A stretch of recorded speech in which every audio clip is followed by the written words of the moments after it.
नमस्कार, good morning India के इस खास शो में एक बार फिर आपका स्वागत है। मैं हूं आपके साथ जया कौशिक। अब बात करते हैं महाराष्ट्र की, जहां पर मुख्यमंत्री एकनाथ शिंदे ने विधान परिषद में शिवसेना का नया चीफ व्हिप नियुक्त किया है। उन्होंने इस बारे में डिप्टी स्पीकर नीलम गोरेहे को चिट्ठी भी लिखी है, जिसमें ये बताया गया है कि शिवसेना विधायक दल की बैठक में बिप्लब गोपीकिशन बाजोरिया को शिवसेना का चीफ व्हिप के रूप में चुना गया है। शिवसेना शिंदे गुट की ओर से ये विधानसभा के बाद अब विधान परिषद में पकड़ मजबूत करने से जुड़ी एक बड़ी कवायद के तौर पर देखा जा रहा है। और इस वक्त हमारे सहयोगी सोहित मिश्रा फोन लाइन पर हमारे साथ जुड़ रहे हैं। सोहित, एक के बाद अब एक हम देख रहे हैं मुख्यमंत्री की कोशिश अपनी और पार्टी पर स्थिति मजबूत करने की दिख रही है। बिल्कुल जया, इसका एक और मतलब आप ये देखिए कि अब तक अगर आप एक शिंदे गुट की बात करें तो वो विधानसभा हो या फिर लोकसभा हो, वहां के जो सांसद और विधायक हैं उन पर उनकी पकड़ रही है। राज्यसभा और विधान परिषद में क्योंकि हम देखते हैं कि लगातार जो वहां पर नॉमिनेट करके विधायकों या सांसदों को भेजा जाता है, वहां पर एकनाथ शिंदे अपनी पकड़ मजबूत नहीं कर पाए हैं। लेकिन अब क्योंकि उन्हें सुप्रीम कोर्ट चुनाव आयोग की ओर से शिवसेना का नाम और चुनाव चिन्ह दिया गया है, तो ऐसे में अपनी पकड़ मजबूत करने की कोशिश कर रहे हैं। अब देखिए, जब सुप्रीम कोर्ट में क्योंकि मामला चल रहा है, तो सुप्रीम कोर्ट में ये जरूर कहा है एकनाथ शिंदे और उनकी गुट ने कि हम फिलहाल किसी के ऊपर कोई कार्रवाई नहीं करेंगे अगर व्हिप लागू करते हैं तो भी। लेकिन आगे जाकर अगर सोचिए, आप मान लीजिए कि कल जाकर सुप्रीम कोर्ट इन्हें वो ताकत दे देती है कि आप अपने व्हिप जारी कर सकते हैं या आप उसे लागू कर सकते हैं, या जिस तरह से नियम है कि अगर व्हिप लागू होता है और कोई उसका पालन नहीं करता है तो उन पर कार्रवाई होती है। तो अगर ऐसा कल जाकर होता है तो विधान परिषद में उद्धव ठाकरे बैठते हैं और उद्धव ठाकरे भी शिवसेना से आते हैं। ऐसे में अगर भविष्य में ये व्हिप लागू होता है तो वो उद्धव ठाकरे पर भी लागू हो सकता है अगर सुप्रीम कोर्ट की ओर से इजाजत मिलती है तो कार्रवाई सीधे सीधे उद्धव ठाकरे के खिलाफ भी की जा सकती है, जिस तरह से विधानसभा में आदित्य ठाकरे के खिलाफ की जा सकती है। तो ऐसे में अपनी पकड़ को उद्धव ठाकरे से निकालकर अपने पास और मजबूत करने की कोशिश एकनाथ शिंदे कर रहे हैं। और इसी सिलसिले में जो मुख्य प्रतोद होते हैं, जिसे व्हिप कहा जाता है, चीफ व्हिप, उसे उन्होंने अब अपॉइंट किया है।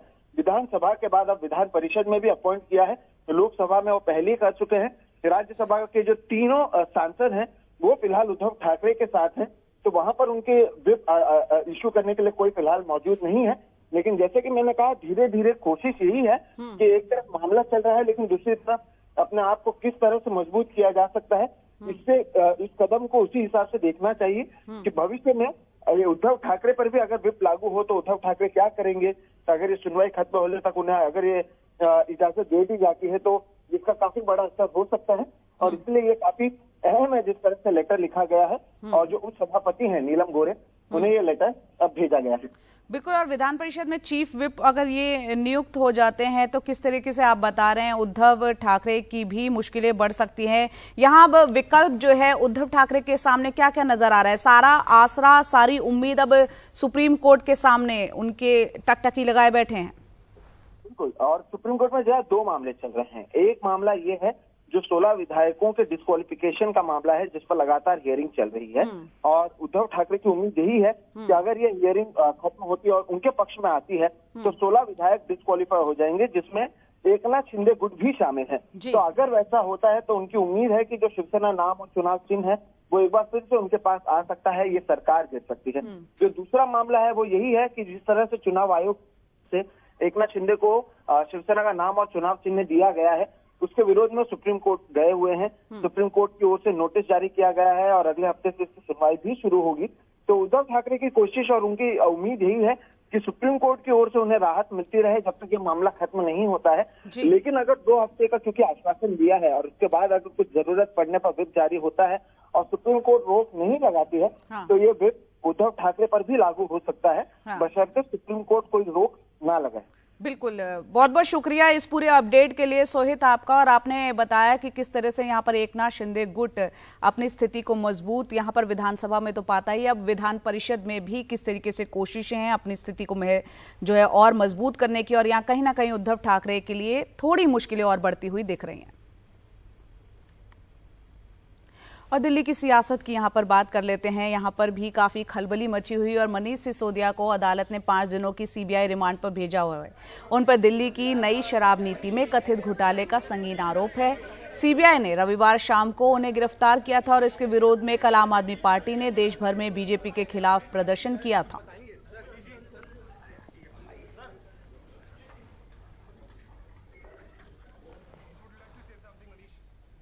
तो रिमांड पर इस वक्त उप मुख्यमंत्री हैं, आबकारी मंत्री भी रह चुके हैं, जिसके चलते यहाँ पर फंसे हुए हैं कहीं ना कहीं मनीष सिसोदिया। और जो सूत्र बता रहे हैं रिमांड कॉपी में दरअसल है क्या, उसका हम रिमांड ऑर्डर में जो कॉपी है उस पर बताते हैं। सूत्रों के हवाले से जो खबर है उसके मुताबिक 15 आरोपियों के खिलाफ यहाँ पर एफआईआर है। अरविंद केजरीवाल और मनीष सिसोदिया के नाम है उसमें। पॉलिसी के पीछे मकसद बताया जा रहा है कि शराब कारोबारियों को गलत लाभ देना। साथ ही आपको बता दें 7 के खिलाफ चार्जशीट है, 2 की गिरफ्तारी और बाकी के खिलाफ अभी जांच जारी है। आबकारी मंत्री मनीष सिसोदिया की घोटाले में सक्रिय भूमिका है। ये रिमांड ऑर्डर जो है उसकी कॉपी में जो सूत्रों के हवाले से खबर है वो जानकारी इस वक्त हम आपको देख रहे हैं। ग्रुप ऑफ मिनिस्टर्स का सदस्य रहते हुए एक्सपर्ट कमेटी की रिपोर्ट यहां पर बनाई। जनहित को ताक पर रखकर कैबिनेट नोट में हेरफेर किया गया। हेरफेर का मकसद शराब कारोबारियों को फायदा पहुंचाना था और विजय नायर के जरिए दक्षिण के ग्रुप से 100 करोड़ यहां पर रिश्वत ली गई। रिश्वत का पैसा हवाला के जरिए लेने के पर्याप्त सबूत है और इन बिंदुओं पर मनीष सिसोदिया से सही जवाब न मिलने पर यह गिरफ्तारी हुई है। सीसीटीवी के सामने पूछताछ की गई। 3rd डिग्री का इस्तेमाल यहां पर नहीं किया गया है और मनीष सिसोदिया रोज आधे घंटे अपने वकील से और 15 मिनट अपनी पत्नी से मिल सकते हैं।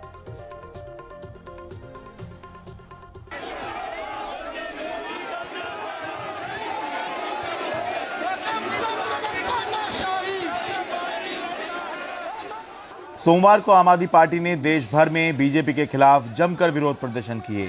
आखिर आम आदमी पार्टी के दूसरे सबसे बड़े नेता को सीबीआई ने गिरफ्तार जो किया है।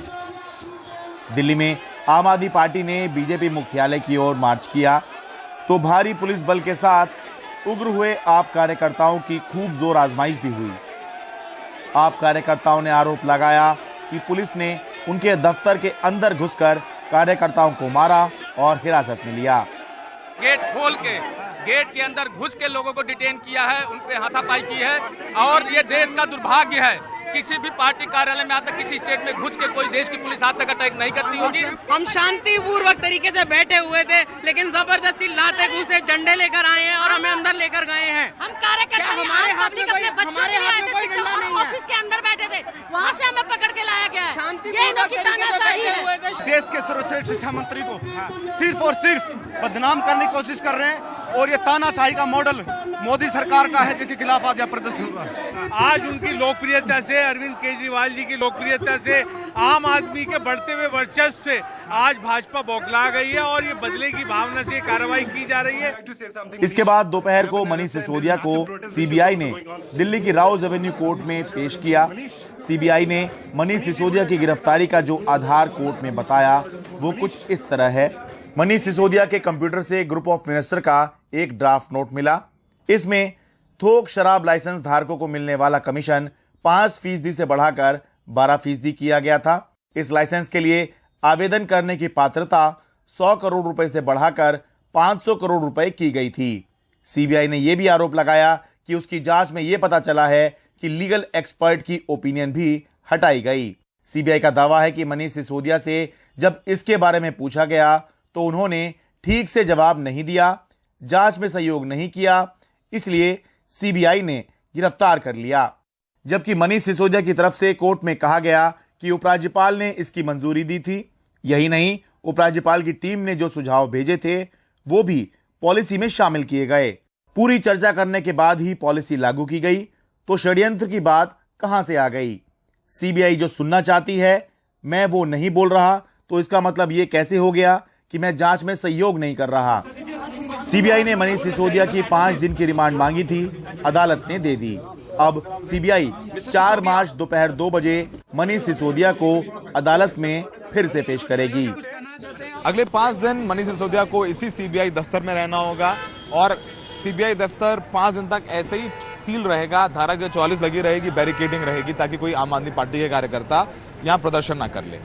5 दिन में कोशिश सीबीआई करेगी कि कुछ ऐसे अहम चीजें या सबूत मिल जाएं मनीष सिसोदिया से पूछताछ में जो इनका केस मजबूत बनाए, क्योंकि के कविता जो कि एमएलसी हैं, बीआरएस पार्टी की, केसीआर की बेटी हैं, उनसे भी पूछताछ कर रही है, उन पर भी शिकंजा कसने की कोशिश है सीबीआई की। एक झल्लाहट है। आप क्या कह रहे हैं?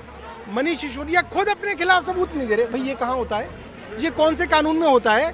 कानून तो ये कहता है ना कि आपके खिलाफ सबूत है, सबूतों को हम अदालत में पेश करेंगे।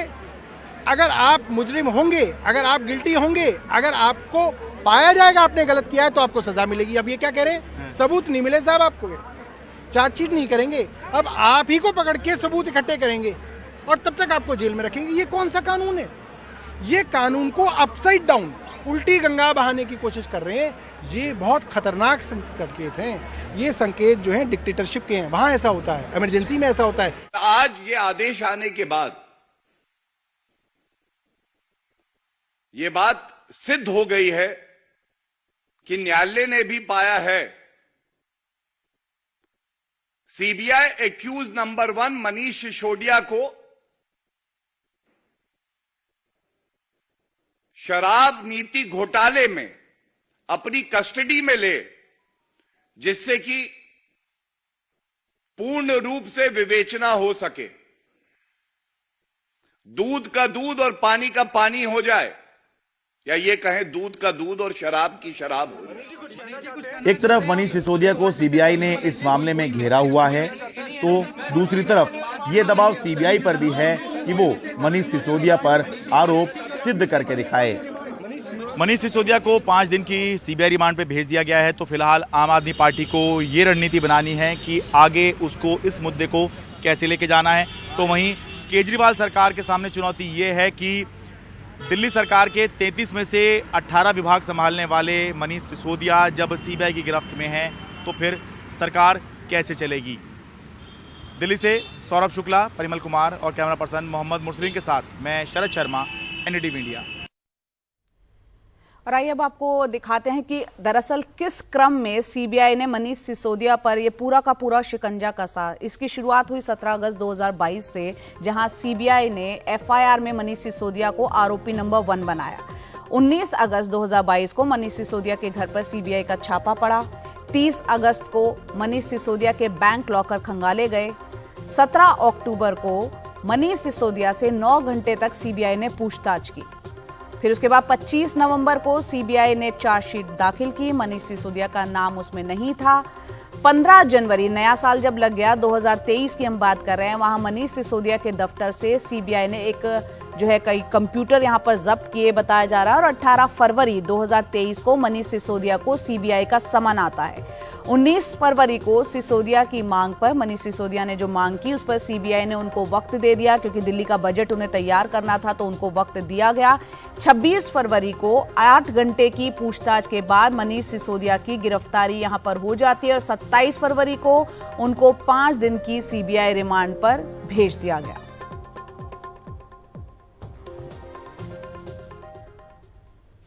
और दिल्ली आबकारी केस में उप मुख्यमंत्री, क्योंकि मनीष सिसोदिया है, आबकारी मंत्री भी वो रह चुके हैं, और उनकी गिरफ्तारी के बाद जो आश्रम फ्लाईओवर एक्सटेंशन है उसका जो उद्घाटन होना था कार्यक्रम, वो फिलहाल के लिए टाल दिया गया है।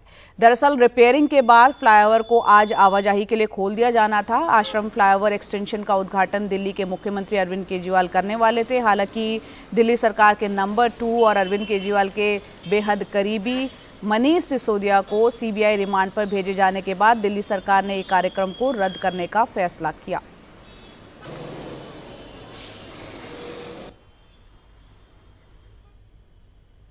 और अब बात कर लेते हैं कर्नाटक की, जहां प्रधानमंत्री मोदी का कर्नाटक दौरा जो है लिंगायतों की राजनीति के आसपास घूमता दिखा। शिवमोगा में हवाई अड्डा और बेलगावी का दौरा इसी रणनीति का नतीजा रहा।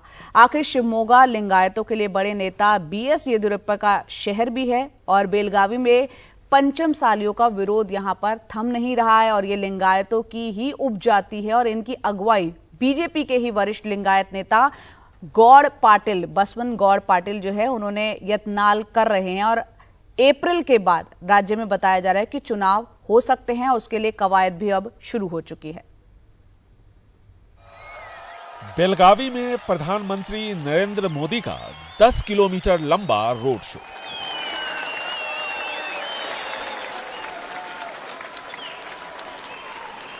और फिर जनसभा।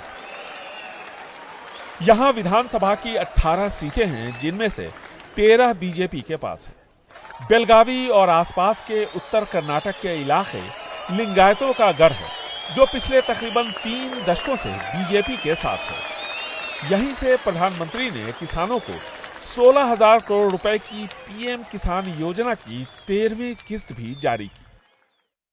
इतिहास गवाह है कि कांग्रेस परिवार के आगे एस निजलिंगप्पा और वीरेंद्र पाटिल जी जैसे नेताओं का अपमान कैसा किया गया था, हर कर्नाटक के लोग जानते हैं। लेकिन लिंगायतों की सबसे बड़ी उपजाति पंचमसाली का विद्रोह बीजेपी की नींद उड़ाने के लिए काफी है। विधानसभा के शीतकालीन सत्र के दौरान बेलगावी में ही पंचमसाली लिंगायतों ने विरोध प्रदर्शन किया। वे लिंगायतों के लिए 2A कैटेगरी में आरक्षण की मांग कर रहे हैं। किसी तरह समझा बुझाकर मामला निपटाया गया।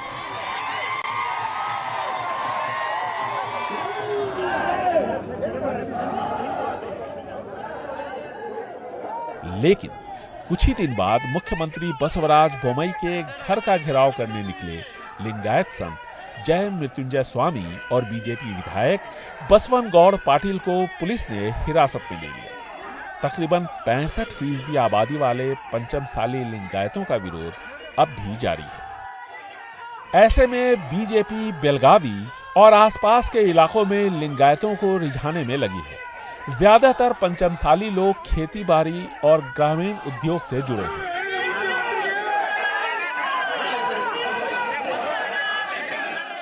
The historic occasion is here. Belagavi से पहले प्रधानमंत्री नरेंद्र मोदी ने शिवमोग्गा में कमल की तर्ज पर बने राज्य के 9वें एयरपोर्ट का उद्घाटन किया। The entire population of Malnad will be benefited by this airport. अगर आपके पास मोबाइल फोन है तो मोबाइल फोन निकाल करके उसकी फ्लैश लाइट शुरू करिए और येडियुरप्पा जी का सम्मान कीजिए। येडियुरप्पा जी के सम्मान में सब लोग हर एक के मोबाइल पर फ्लैश लाइट चलना चाहिए, येडियुरप्पा जी के सम्मान में चलना चाहिए। 50-60 साल का सार्वजनिक जीवन, अपनी पूरी जवानी एक विचार के लिए खपा दी है। हर कोई अपने मोबाइल फोन का फ्लैश लाइट चालू करके आदरणीय येदियुरप्पा जी का सम्मान करे। येदियुरप्पा जी ने अभी पिछले हफ्ते कर्नाटका असेंबली में जो भाषण दिया है, वो सार्वजनिक जीवन जीने वाले प्रत्येक व्यक्ति के लिए प्रेरणा है। लिंगायत हमेशा अपने समाज के सबसे बड़े नेता के साथ खड़े दिखते हैं। सबसे पहले कांग्रेस के वरिष्ठ नेता निजलिंगप्पा के साथ वो खड़े दिखे।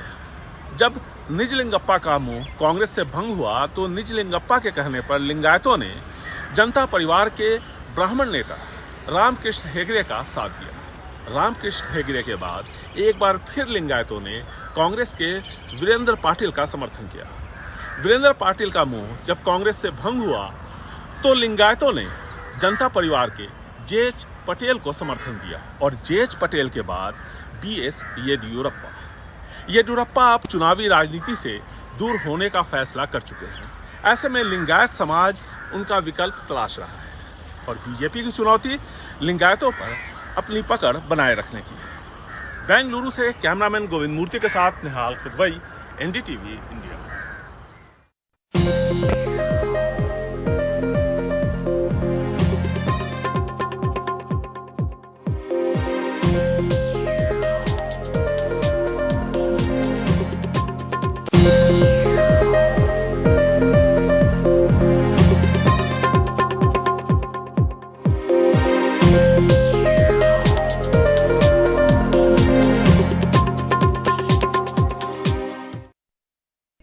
राज्यों में जो चुनाव हुए हैं उसके पोल ऑफ एग्जिट पोल्स की हम बात कर रहे हैं। मेघालय और नागालैंड विधानसभा के लिए हमने देखा कि कल वोटिंग हुई और इसके पहले 16 तारीख को त्रिपुरा में वोट पड़े थे और इन सभी के नतीजे आएंगे 2 मार्च को।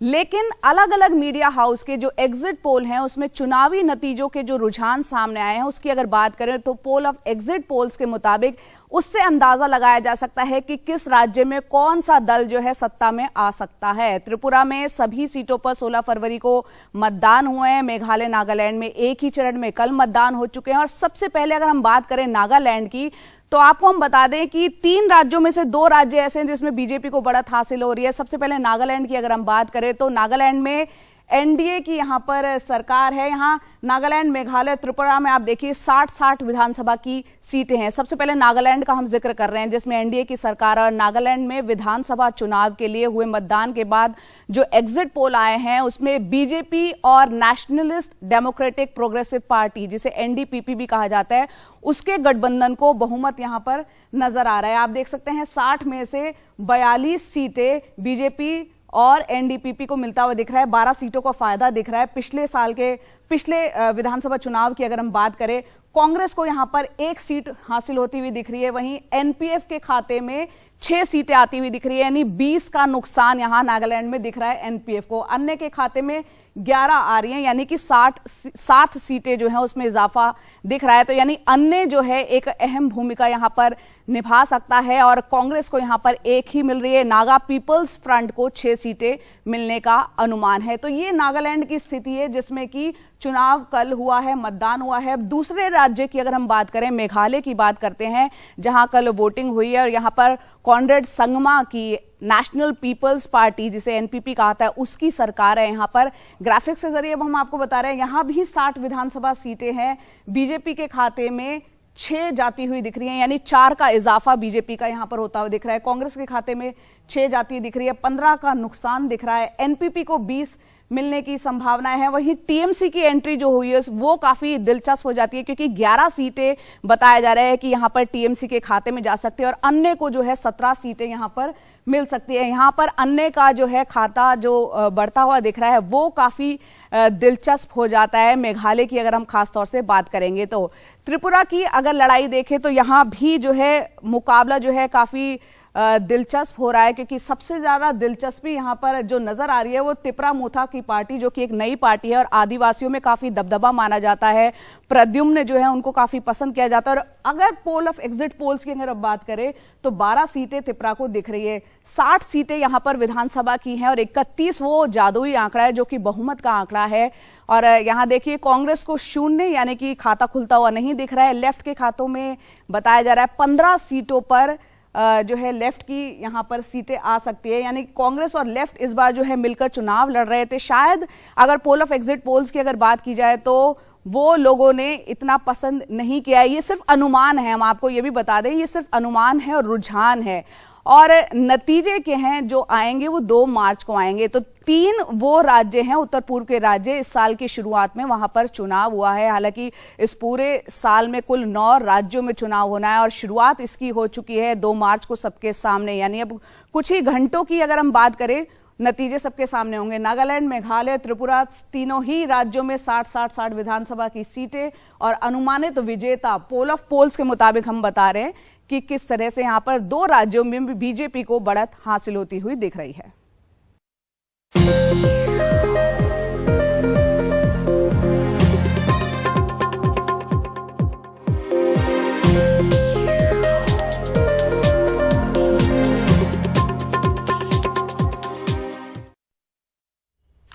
अब आगे बढ़ते हैं, बात करते हैं मथुरा की जहां होली के त्योहार की शुरुआत हो चुकी है। सोमवार को बरसाना के मंदिर में लड्डू होली खेली गई। जबरदस्त भीड़ थी। श्रद्धालुओं ने मंदिर में राधा कृष्ण के प्रेम में मग्न होकर नाच गाना किया। होली की एक शुरुआत यहां हो चुकी है और लड्डू के प्रसाद के साथ इसका समापन भी हुआ। और इस खास मौके पर अभिनेत्री और यहां से बीजेपी की जो सांसद हैं हेमा मालिनी वो भी मौजूद रहीं। लड्डू होली को देखने के लिए देश विदेश से बहुत से लोग आते हैं। त्योहार को लेकर प्रशासन ने भी यहां खासे इंतजाम किए थे। जगह जगह पर सुरक्षा को ध्यान में रखते हुए सीसीटीवी कैमरे भी लगाए गए।